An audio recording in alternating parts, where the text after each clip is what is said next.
The Old West had some wild hygienics and some that may or may not make sense. For example, not all beds in the American West were made of straw and hay, but many were. Such bedding wasn't changed often, leading to infestations by lice and other critters. Lice, or seam squirrels, were just one of the troublesome groups of insects that could make life in the Wild West less than hygienic. If you were a soldier during the Wild West times, our mattresses at the early frontier army posts consist of a cotton bag stuffed with straw, which was nicknamed prairie feathers. The straw was supposedly to be changed once a month, and files found that their way into food stuffings and human waste. Mosquitoes flocked into poorly insulated buildings, and as one member named Rose Pender, a visitor to the American West from 1883 to 1888, recalled one night when she tried to sleep, bugs abounded, I got very little rest. That was her Yelp review. She gave 3 out of 5 stars. Very few people had screens on windows, so bugs would make their way into homes and outhouses and back again, leaving remnants of whatever they picked up along the way. Not to mention, you'd have to have a chamber pot, as indoor plumbing was not utilized or invented efficiently enough in the Wild West, so you can imagine if you didn't throw out your waste from your chamber pot, considering it was under your bed, it would attract even more insects, bugs, and intensify the acidic odors and smells. Back in the Wild West, people had to get creative when it came to bathroom business, as toilet paper wasn't a thing for a long time, so they had to resort into using corn cobs, torn pages from magazines, and catalogs. It wasn't until 1857 that Joseph Gaiety introduced the medicated paper, but it was sold individually, not on rolls, meaning like one sheet each one. Roll-style toilet paper didn't arrive until 1890, along with the invention of the toilet paper holder. Dust storms were a formidable and unavoidable aspect of life in the 1800s American West, and the severity of these storms, as recorded in journals and diaries, often led to eye irritation, respiratory issues, and even livestock fatalities. The pervasiveness of dust and inside homes posed continuous challenges to settlers, affecting their health and living conditions. The impact of these dust storms offers a vivid portrayal of the harsh environmental conditions faced by settlers. It emphasizes the constant battle against natural elements and the resilience required to adapt and survive in each of this challenging landscape. And if you were a cowboy, you might come into town smelling of sweat, dust, blood, or just constantly smelling the way you smell, which included smelling like a horse. The tolerance of such strong odors in public spaces reflected the period, different attitudes towards personal hygienes and social norms, and it underscores the hardship of the cowboy life, where practicalities often overruled concerns for cleanliness. Cowboys of the Wild West, after long stretches on horseback, often carried with them a distinctive and pungent horse odor. The scent often became particularly noticeable when close quarters were made, especially in local bars where cowboys gathered for refreshments, and bartenders, those poor guys, were more concerned of the profit than the smell comfort paid by little minds of their patrons stink as long as they had money. The aspect of a cowboy life offers a realistic glimpse into the less romanticized day-to-day realities of the era, where personal hygiene often took a backseat to the demands of frontier living. And so when it came to showering or bathing, the popularity of public baths reflect on the social and economic realities of the time, where communal solutions were often the only viable options for personal hygiene. It also highlights the challenges of maintaining cleanliness in an era before modern plumbing and sanitation. In the Wild West, public baths emerged as a popular solution for the majority who lacked private bathing facilities. So these communal bathhouses, often through a symbol of cleanliness and socialization, often meant sharing close quarters and even the same bath water with other people. Given the rudimentary nature of soaps at the time, these baths could paradoxically expose patrons to more dirt and bacteria from fellow bathers than they had removed. And so in the Wild West, the lack of antiseptics and unsanitary conditions made even more minor injuries potentially fatal. A simple cut or abrasion could escalate into a serious infection or disease, with settlers especially vulnerable on the trail. This reality emphasizes the constant dangers faced in daily life, where even trivial wounds pose significant health risks. The threat of diseases like cholera from such injuries underlines the harshness of the era and the importance of caution and self-care. It also highlights the limitation of medical knowledge and practices of the time, contributing to the high mortality rates from what we know now easily are treatable conditions. While numbing the pain was a priority, the only solace came in the form of a sweet gulp of whiskey. And the lack of essential dental care resources meant oral hygiene also took a backseat to survival, and a pristine smile was a very rare gem. Toothbrushes were a luxury, and brushing one's teeth was an afterthought for many. And it gets worse, because it always does. When faced with dental issues like cavity or root canals, the remedies were far from sophisticated. Brace yourself, as the favored method was just simply getting barbers and even blacksmiths acting like makeshift dentists and just extracting your offended tooth with pliers. Women in the Wild West were often more conspicuous about personal hygienes with their male counterparts, or more than their male counterparts. Despite the challenges of privacy and limited resources, many women made effort to wash regularly, using nearby rivers and streams for basic cleanliness. This practice, alongside the advantage of being indoors, more often allowed them to maintain a higher level of personal hygiene compared to men. This gender difference in hygiene and hygienic practices showcases the early recognition of the importance of cleanliness among women, and it highlights their role in setting standards for personal care, even in a time where bathing and washing were not as so common in a practice. Cowboys and cowgirls of the Wild West era weren't just fashion trendsetters, but their choices of accessories served a dual purposes of practicality and hygiene-wise. Bandanas often provided protections against the gritty winds and scorching suns, and there's also another hidden benefit. In a time when the access to clean water and regular bathing was very limited, personal hygiene practices weren't always up to par, so the bandana, often worn around the neck or face, acted as a makeshift shield. Not only did they safeguard against dust, but they also aided in reducing the spread of germs and unpleasant odors that people so commonly came across the rugged days of the Wild West. And also, if you smelled,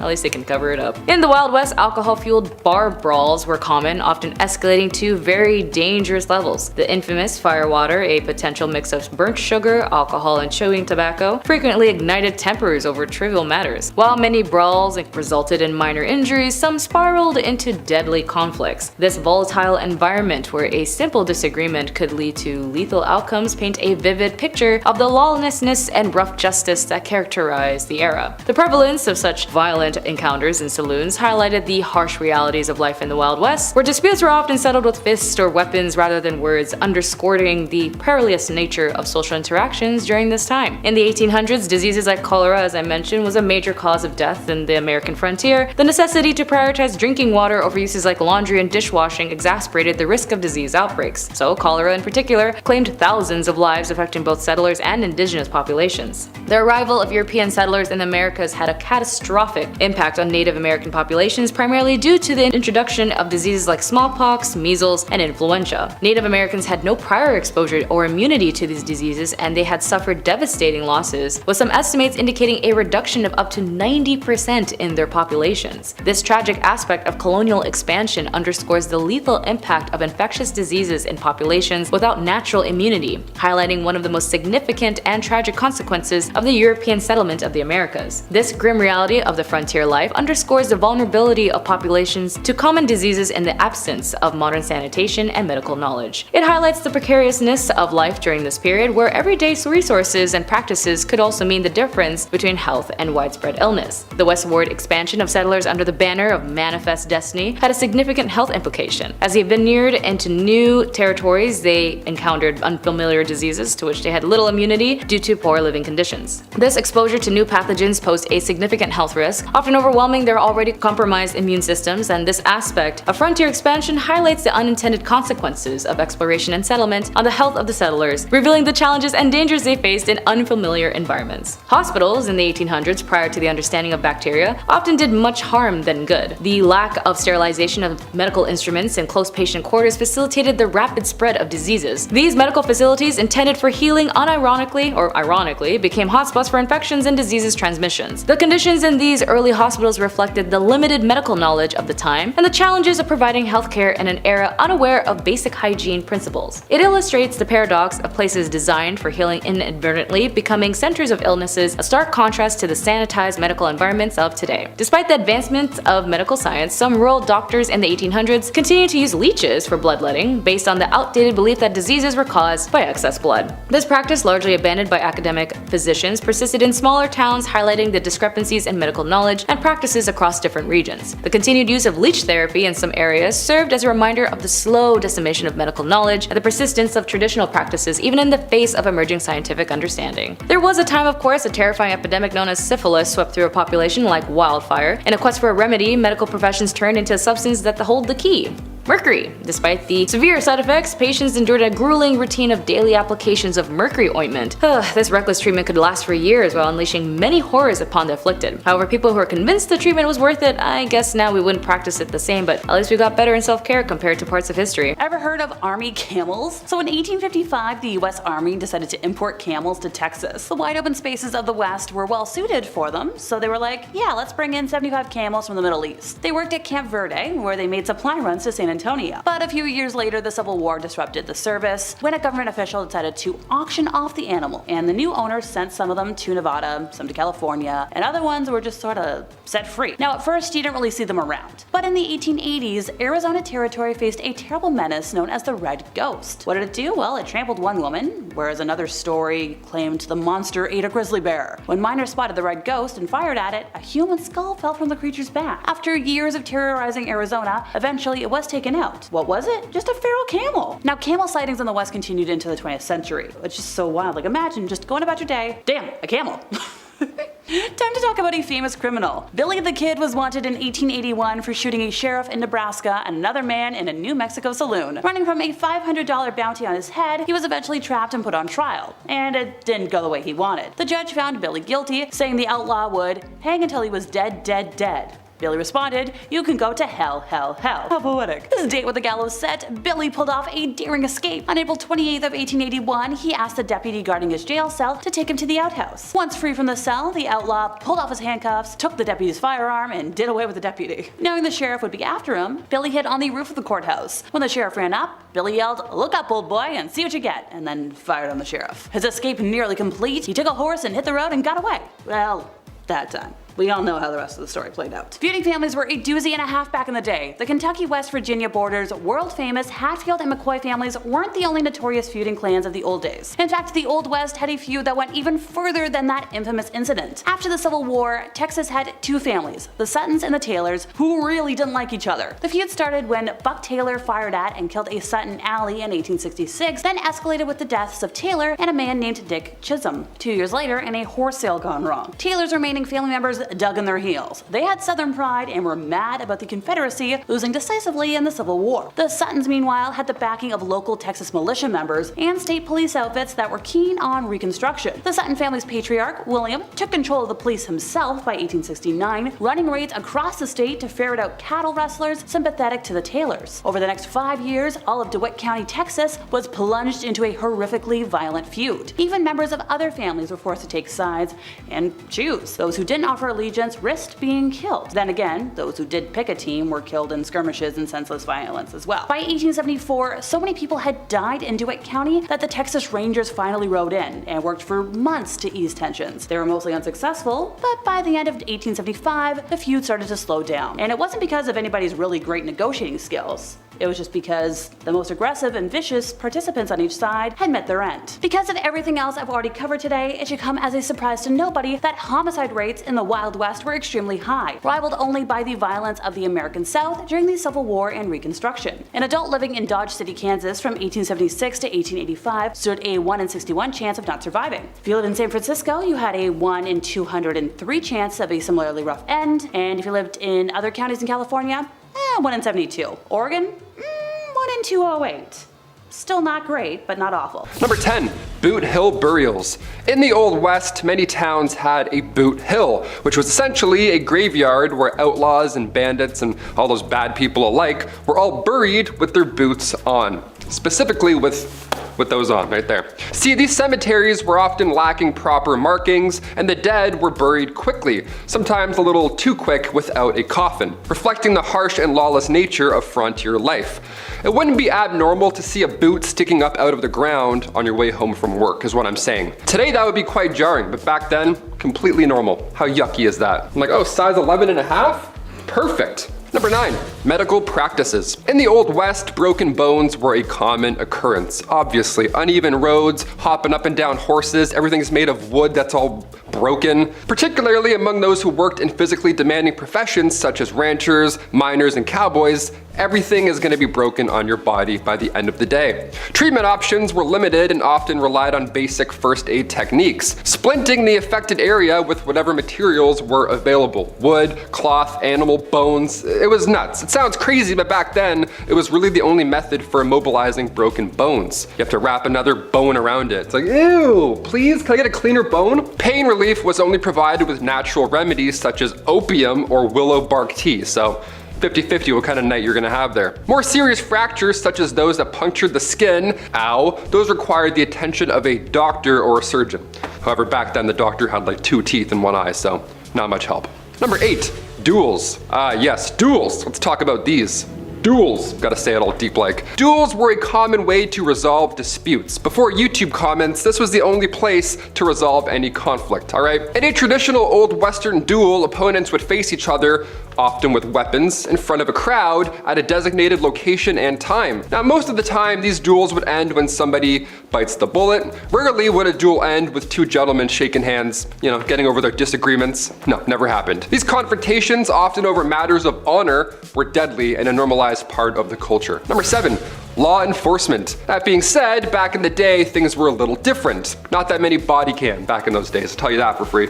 With the lack of formal law enforcement, communities often took justice into their own hands. They're like, oh yes, all 17 of us, we've decided, you're out of here. Vigilante coups would form to hunt down suspected criminals, often resulting in brutal forms of punishment without a formal trial. Yeah, no judges needed, no jury duty, nothing like that. The town ended the conflict in 48 seconds. You're welcome, let's get a beer. Let's get a really disgusting beer. Number 6, public punishments. Now, when I say the town handled it, this is what I mean. We gotta go into detail here, because that's why I'm here. Public hangings were often treated as a social event, with crowds gathering to watch as if it were entertainment. How disgusting is that? They were dressed to the nines, they grabbed the whole family. People would come from miles around, sometimes with picnics, to witness this brutal punishment. Yeah, picnic. What food do you pack for a hanging? Nothing with a crunch, that's for sure. You don't want to ruin the show for the people around you. Sorry.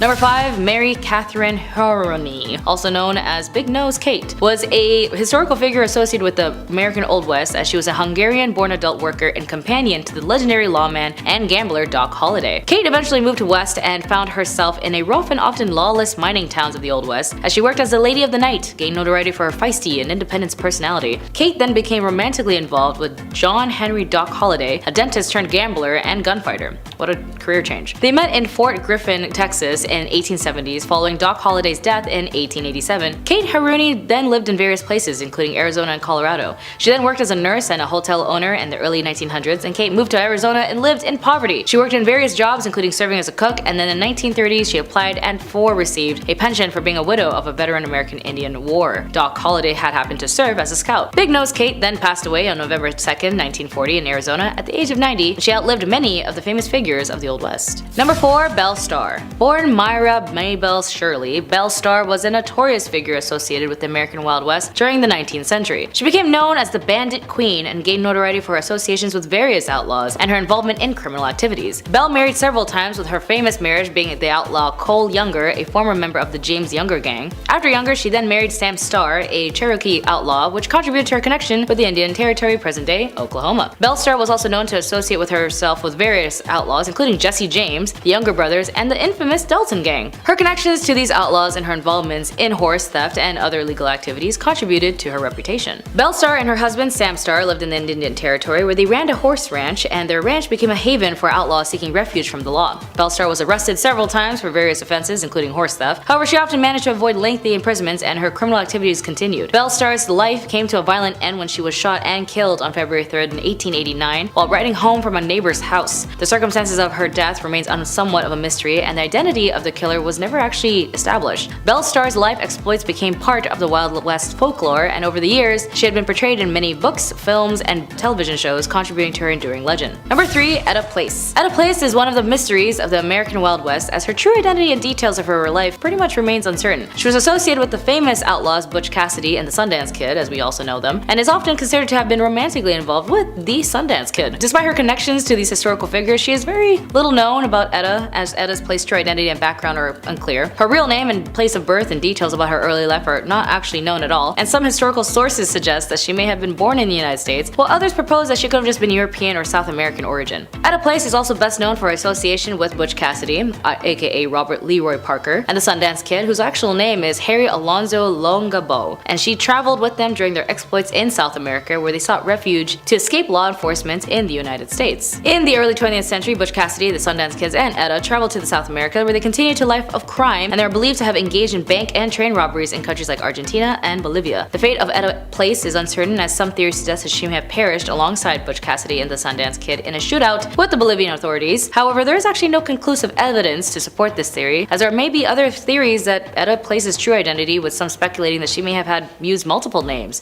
during her lifetime. However, concrete evidence to confirm her background or provide clarity on her true identity is still undiscovered. Number 2, born in France around 1829, Eleanor Dumont moved from the United States and became involved with the gambling industry known as the Gold Rush. She arrived in California during the Gold Rush of 1850, seeking opportunities in the burgeoning mining towns in 1854. Eleanor ended up opening a gambling establishment in Nevada City, California, where she ran gambling tables and a reputation for her skills as a card dealer. She then became known as Madame Moustache due to the fact that she had distinctive facial hair and refused to remove it despite societal expectations. And over the years, Madame Moustache opened and managed several gambling establishments in various mining towns, including Virginia City and Bodie. Despite her success in the gambling business, Eleanor faced financial challenges and struggled to maintain her enterprises. She suffered major losses and debts that ended up leading to her to a decline in her fortunes. And then Eleanor Dumont's life took a tragic turn, and as in 1879, facing financial difficulties and heartbreak, she took her own life by ingesting an overdose of really intense drugs in Bodie, California. Eleanor Dumont's story proves that a glimpse into the complexities of life during the gold rush and the challenges faced by women trying to make a living in a male-dominated society. Her role as a successful gambler and card dealer, as well as her refusal to conform to traditional gender norms, contribute to her place in the history of the American West. The nickname Madame Moustache and her distinctive facial features further add the colorful and unconventional aspects of her life. And finally, number 1, Bonnie Parker was one half of the notorious criminal duo known as Bonnie and Clyde. Alongside Clyde Barrow, Bonnie Parker gained notoriety during the Great Depression for a series of bank robberies and criminal activities in the early 1930s. Bonnie Elizabeth Parker was born on October 1st, 1910 in Rowena, Texas, and she grew up in a working class family and despite her small stature developed a love for poetry and drama. I wonder if that's what caused her to join Clyde. Because she joined Clyde Barrow in January 1930. Clyde was already a seasoned criminal, a little bit of spice, little paprika, was serving time in East End Prison Farm in Texas. A mutual acquaintance smuggled a weapon to Clyde and he used it to escape. Bonnie and Clyde embarked on a crime spree that included bank robberies, burglaries, and car thefts. They were involved in several pew-pew outs with law enforcement, and their criminal exploits attracted significant media attention. Bonnie and Clyde were often a part of criminal gang that included their other associates such as the Clyde brothers, Buck Barrow and his wife Blanche Barrow. The gang engaged in violent confrontations with law enforcement, resulting in injuries and fatalities on both sides. Bonnie and Clyde gained additional notoriety due to photographs found by police at one of their hideouts, and the images depicted the couple posing with weapons, contributing to their image of glamorous and dangerous criminals. Bonnie and Clyde crime spree came to a violent end on May 23, 1934, when the law enforcement officers ambushed their car near Bentonville Parish, Louisiana. The officers fired a barrage of bullets, killing both Bonnie and Clyde instantly, and the story of Bonnie and Clyde has become a part of American folklore. Their criminal exploits and romanticized in the media have been a subject of numerous books, films, and songs, and the 1967 film Bonnie and Clyde starring Warren Beatty and Faye Dunaway further cemented their status as infamous figures. Kicking off the list at number 10,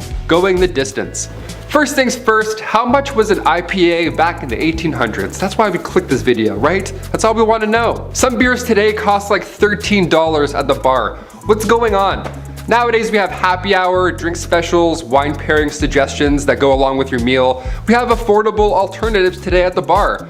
Back in the 1850s, saloons would price their drinks depending on how far away you had to travel to get there. Isn't that wild? In the Yukon, their shots of whiskey were like 50 cents a pop. That was a lot of money back in the day. If you were to ask for the same drink in a local saloon, say in Colorado, you could get numerous beverages for the same price. And as you would expect, the fancier the establishment, the more you'll spend. But either way, it's not going to be comfortable. Number 9, manure everywhere.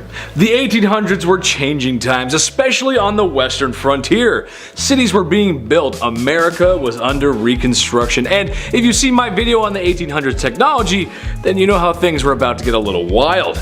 Except something I want to talk about today is, well, it's gonna drive moms and wives nuts across the country.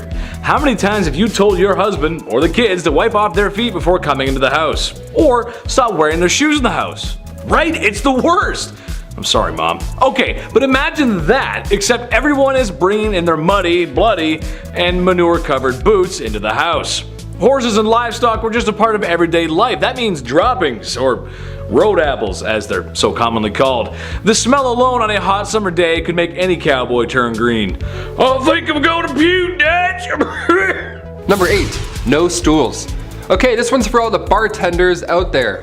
I see you. I respect you. Bar seating is vital. You get your regulars coming in. Joan with the limp, she's so nice. She's always so nice every day. Always gets a grilled cheese. She's the best. Always a smile on her face. Individuals who want to grab a bite and read the paper, obviously they don't need to take up an entire table for 8, so you have spots at the bar. It's ideal. We're used to this. But back in the Western days, bar stools just weren't a thing.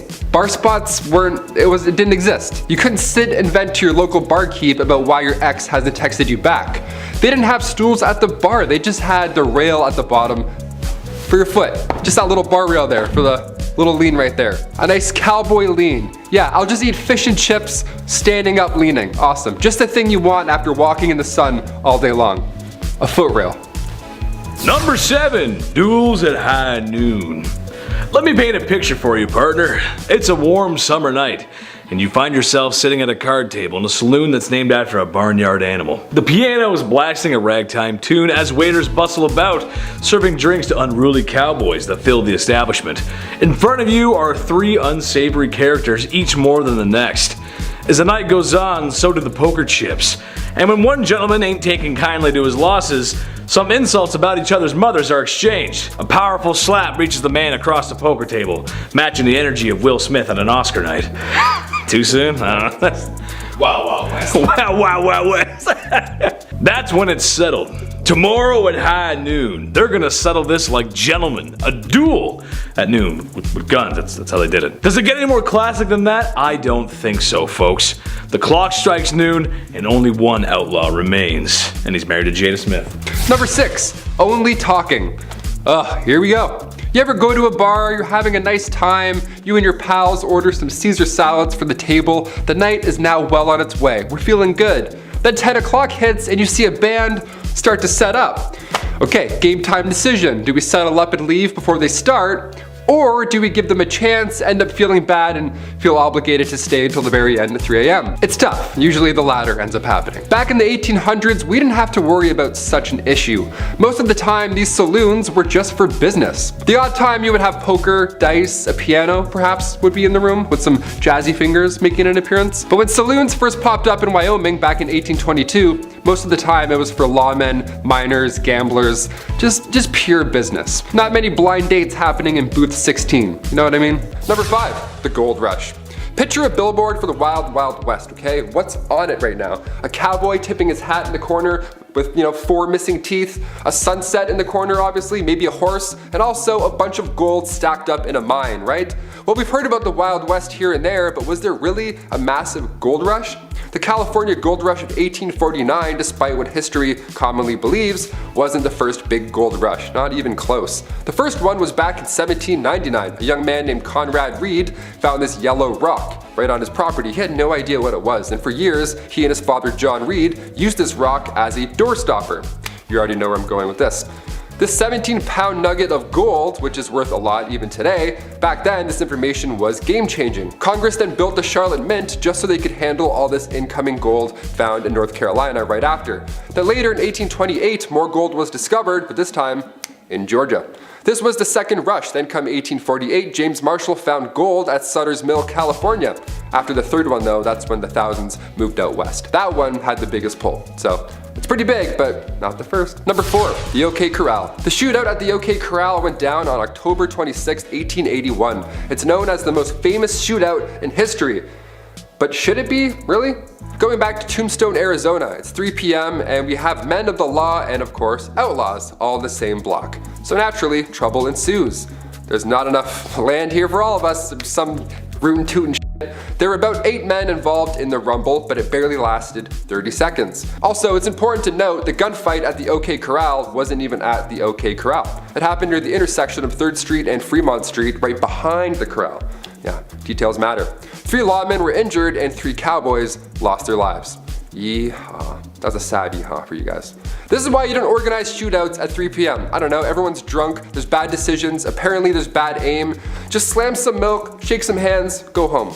Simple. Number 3, Helena duels.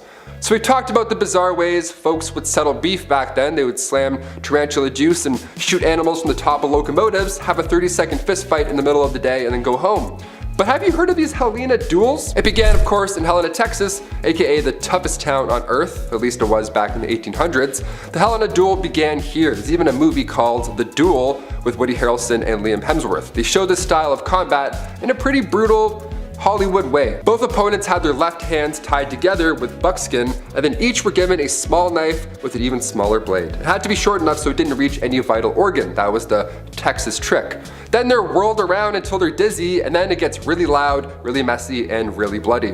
Last man standing, pretty much. The crowd, of course, watches and places bets, which is always insane to me. I can't watch UFC sometimes. I don't like seeing things break, let alone a Helena duel. Catch me inside sipping milk, texting my ex. Hard pass, freaks. Number 2, train games. Entertainment was always a hit or miss when it comes to these historical lists. The Romans held gladiator battles with animals that drew in thousands of spectators from across the land.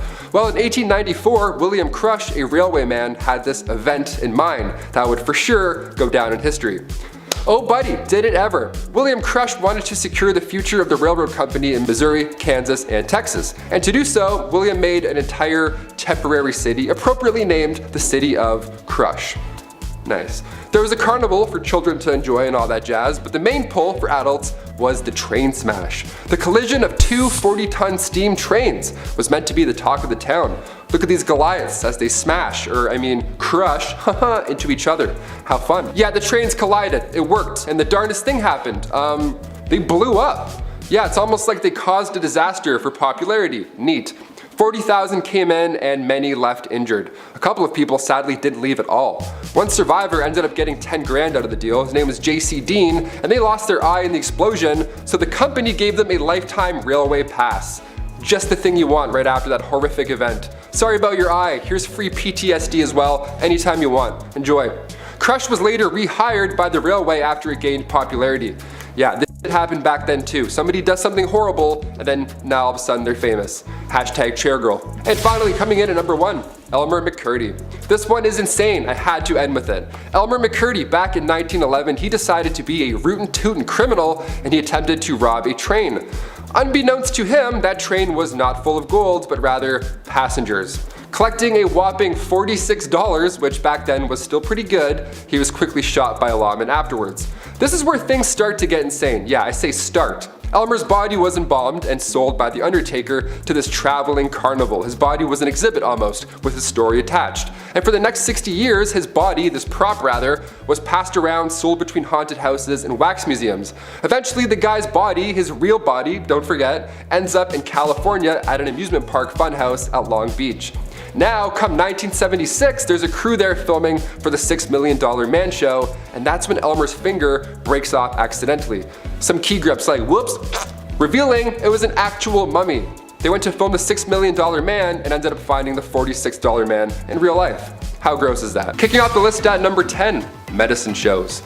Nowadays, medical shows are fascinating. Dr. Pimple Popper, I can weirdly watch that all day. There's something about animal rescues, home renovations, or chiropractic adjustments, I can never be bored. So back in the wild west, the 1860s to the 1890s, they had medicinal showmen. Yeah, these guys would go town to town, of course selling elixirs and tonics, but they would really nail this pitch. They would have pawns run ahead and plant themselves in the audience for these random medicine shows. That way when the world's greatest showman doctor arrives, he randomly picks an ill patient and then boom, just like that, they would be cured. One of the most successful of these elixirs was an elixir made by Kickapoo Indian Medicines from John Healy and Charles Bigelow. It was a mixture of herbs, roots, and animal fat, said to treat any illness, but really it was more of just a laxative, so you were just in the bush and hoping it got better. Number 9. Hop on my camel, partner. When you think of the Old West, you think long open ranges, spurs on boots, and cowboys riding camels? That's right, in 1855 the United States Army decided to import 75 camels to Texas. After all, the terrain in the Old West was fairly similar to the Middle East. The camels made supply runs between Camp Verde and San Antonio. But trouble began when the American Civil War broke out. Eventually the camels were sold off or simply let go into the wild, where they multiplied and began to cause havoc. So much so that folks began to spin urban legends, such as the Red Ghost, a 30-foot tall creature that made people quiver in their britches. When in reality, most people had never seen a camel before, and it was just a feral camel wandering the desert. But I mean, Who knows? If Star Wars had a 30-foot camel in the snow, what's to say there isn't one running around in the American desert? Number 8. Missing mines. There's billions of dollars worth of gold lost at the bottom of the sea. It's there right now, waiting for you. Yeah, I'm talking to you. But if you don't have goggles, maybe swimming just isn't your thing, no sweat. Try the West. Whoosh. Yeah, there's dozens of lost treasure troves hidden in mines still to this day, like the San Saba gold mine or the Wheelbarrow mine. There's a few we have heard from in literature from old maps, but none compared to the Lost Dutchman mine. The legend has it that a man named Jacob Waltz, a German prospector, found the richest gold mine in the world. That's what he told his friends, and would we ever lie to our friends about gold and the location for it?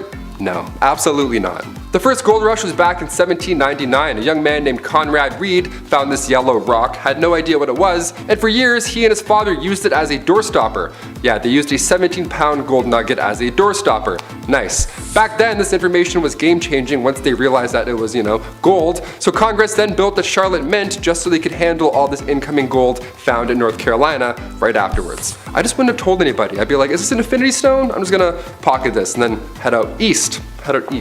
Number 7. Sideshow Crook. Elmer McCurdy was no different in life than any other bandit at the time. What makes McCurdy so unique is in his afterlife. McCurdy met his end on October 7, 1911, after local sheriffs tracked him down from a botched robbery. McCurdy was taken to an undertaker and prepared for burial. Unfortunately, no one came to claim the lonesome bandit. Not getting paid for his services, the undertaker began to display McCurdy as a sideshow attraction, charging patrons a nickel to view the bandit. The attraction became popular enough to draw the attention of carnival promoters, who offered multiple times to purchase the mummified crook, but were all denied. As the years went on, McCurdy changed hands from multiple sideshow attractions and museums. One day in 1976, a film crew was setting up props for filming.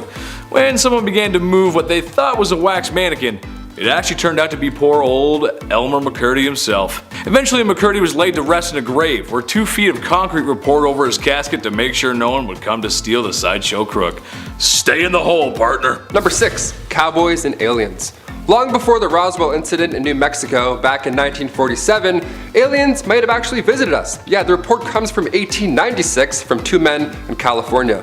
They reported that 3 alien beings were trying to abduct them. Were these just cowboy pranksters? Maybe they had a few shots of whiskey from the saloon? No, one of them was a colonel. Colonel H.G. Shaw and Camille Spooner were going from the town of Lodi to the Fresno Citrus Fair, which honestly sounds like a wonderful time, just saying that. But en route, they were greeted by 7-foot-tall, slender aliens. Yeah, the aliens didn't end up taking the 2 men because they were too heavy. These aliens were too thin and weak. Legit, that was the reason. They just couldn't grab them and take off. So they got back into their spaceship and they took off. How embarrassing is that? Hit the gym, E.T.